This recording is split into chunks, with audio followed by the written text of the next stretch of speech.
Astrology time, Shane here, daily-astrocat.com. We are rocking some of that Aries full moon energy today, right?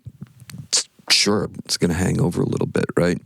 The moon is in Aries, and it's going to be void, of course, at 2:24 in the afternoon. Not evening, but afternoon. An early push is going to get us some desired results. The full moon's energy is going to just be with us. We're going to use the void, of course, afterwards as we head into Taurus to reorganize and plan for more action. Action! Yes, that's what Aries is about, right? Even in Taurus, got to follow up on that stuff, right? Bring it to me. Bring it. The Venus ruled Taurus. Bring in the attracting, right? Attracting the rewards. So we've got Mercury squaring Pluto, and that means technology is still failing us. You know, we need backup plans. Then again, that could be just me versus the airwaves. I'm not sure. All right. I've been challenged, that's for sure. But put that out of your mind. All right. Just don't even worry about it. We're in the arms of Venus and Jupiter. Venus and Jupiter, you say? Yes, they're in a trine, and they are going to be, this is going to be so cool, right? Yeah, this is going to be a really, really neat thing that's going to be happening because what's happening? Is it a trine? No, it's a sextile, Shane. Don't false advertise. It's a sextile. Sextiles are even better because I like how hardworking they are, right? You have to work to get them together. It's not a trine. I was just thinking about it. I'm like, how can that be a trine? They're not in the same elements, right? That's where your trines happen.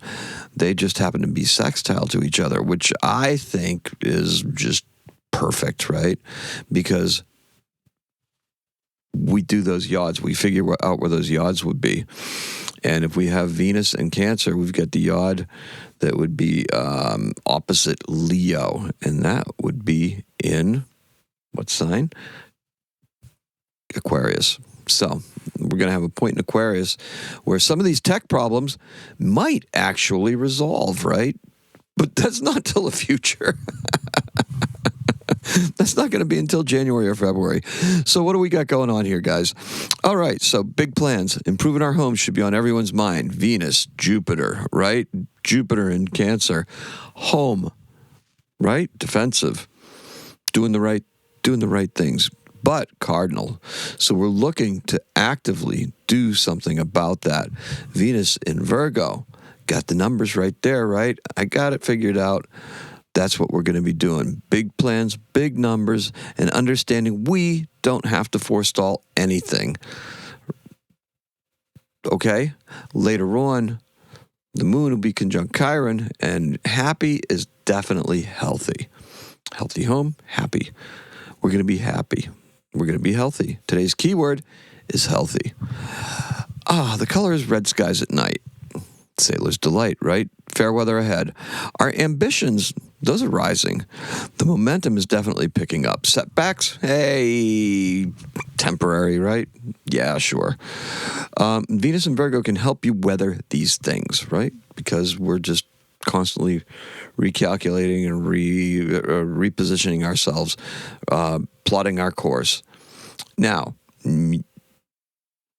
for mutable energy gets us through these things, right? Venus and Virgo. Virgo's a mutable sign.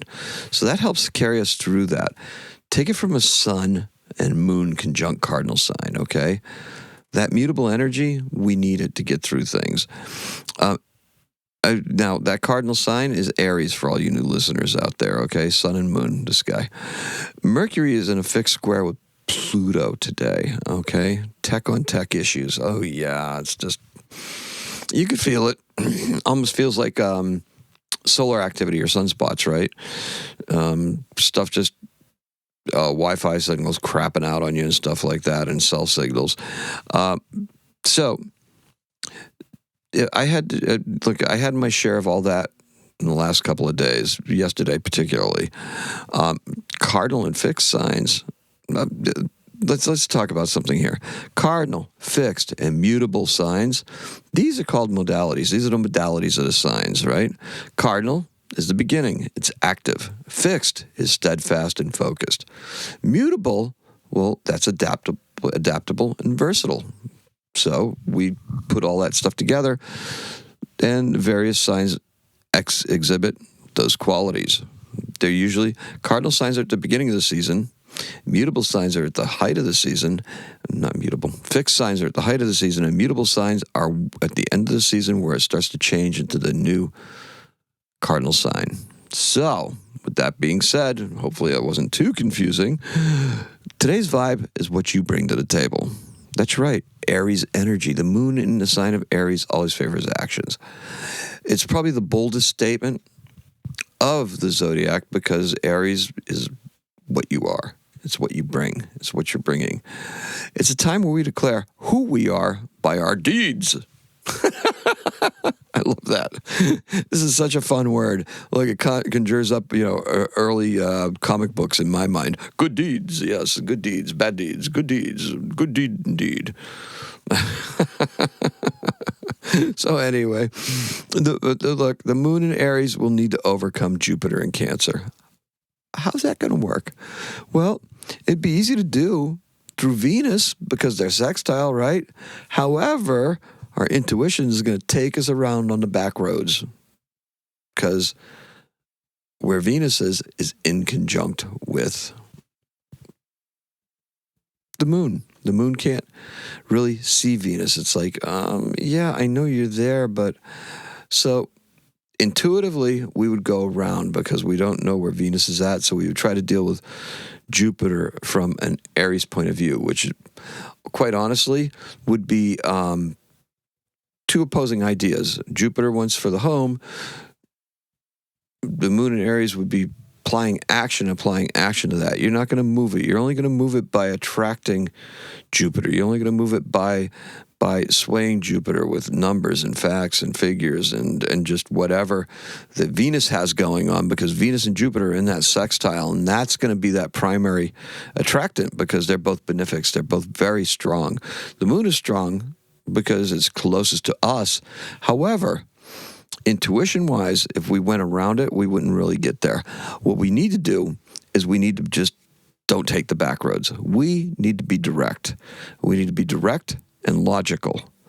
Have the information. Have all the information in front of you. Later on today, we're going to have the moon conjunct Chiron. So guess what? I guess I'm making a healthy stir fry tonight. Keep it light and healthy. What about you?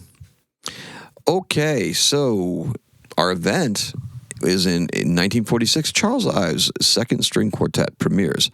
Charles Ives, modern composer, fun guy, love him. And our birth is in 1879. Joe Hill, he's a labor activist and a legend, right? He was born in Joel Hagelund. He's a Swedish-American labor activist and protest songwriter. He wrote The Preacher and the Slave and There is Power in a Union, as in labor union. He's born in Gävle, Sweden, and he died in 1915. And that's all I have for you. All right, let's go back and recap, shall we? It's a good deed. Okay, today's keyword is healthy, and the color is red skies at night. I appreciate and love every single one of you. Keep on doing the things that you're doing. I really do appreciate it. Today is a 6. Happy astrocatting.